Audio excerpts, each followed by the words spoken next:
নমস্কার সবাইকে, চলে এসেছি একটা নতুন ব্লগ নিয়ে।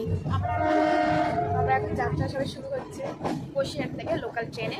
আমরা এখন শিয়ালদা যাবো, তাই তো ডেস্টিনেশন অবধি সাথে থাকতে হবে, সাথে থাকতে হবে দেখার জন্য।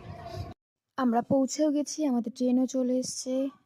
এই দেখো, এখানে স্যার, ম্যাম এবং আমাদের কিছু ফ্রেন্ডস উপস্থিত আছে। ওকে আমরা খুব মিস করছিলাম, তাই ওকে ভিডিও কল করেছিলাম।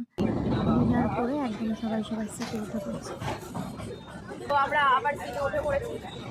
এই যে আমরা সব উপরেই থাকি, এই উপরে, ও উপরে, আরেকজন উপরে। এই যে দারুণ এক্সপিরিয়েন্স, খুব মজা হচ্ছে। তাই এখন টাটা। স্কুল না কলেজ মোড়ে না, দরকার নেই। আমাদের আগে থেকে গাড়ি বুক করা ছিল, দেন স্টেশনে নেমেই আমরা গাড়িতে চলে এসেছি। 24 ঘন্টা এগিয়ে থাকে, এগিয়ে রাখে। সঙ্গে আমরা আরজে প্রিয়াঙ্কা, আরজে প্রিয়াঙ্কার সঙ্গে আমরা সৌমিতা ছিল। আমরা গাড়িতে অলমোস্ট গাড়িতে উঠে পড়েছি, এবার শুধু গাড়িটা আমার চলার। ঠান্ডা লেগেছে। আমার প্রথম পাহাড় দেখার এক্সপিরিয়েন্স, আমার চোখটা সার্থক হয়ে গেছে, বিশ্বাস করো। আর এই যে নদীটা দেখছো, এই নদীটা কি বলতো, নাম কি বলতো, আমাকে কমেন্টে জানাও।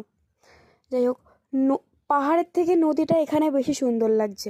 এই যে মাঝে মাঝে বাঘগুলো পড়েছে, কি অপূর্ব যে লাগছিল দেখতে। আমি তো একটা তাকিয়েই ছিলাম, যাকে বলে দেখে শান্তি, বিশ্বাস করো। তারপরে একটা জায়গায় গাড়িটাকে দাঁড় করানো হয়েছিল, দেন মানে আমাদের গাড়ির ড্রাইভাররা বললো কিছু টিফিন করবে, ওই জন্যে দাঁড় করানো হয়েছিল। দেন আমি তো পাহাড় দেখে না, আমি আর দাঁড়াবো না, আমি এবার দৌড়াবো। যাই হোক, তোমরা দেখো যে ভিউটা দেখো, উফ গড। তারপর আমরা আবার গাড়িতে করে হোটেলের উদ্দেশ্যে রওনা দিলাম। এখানে দেখো মানে রাস্তাটায় উঠছে, মানে গাড়িটা এত জার্কিং হচ্ছে। তারপরে এখানে গাড়ি চেকিংয়ের জন্য দাঁড় করিয়েছিল, আমাদের সব ওকে ওকে ছিল।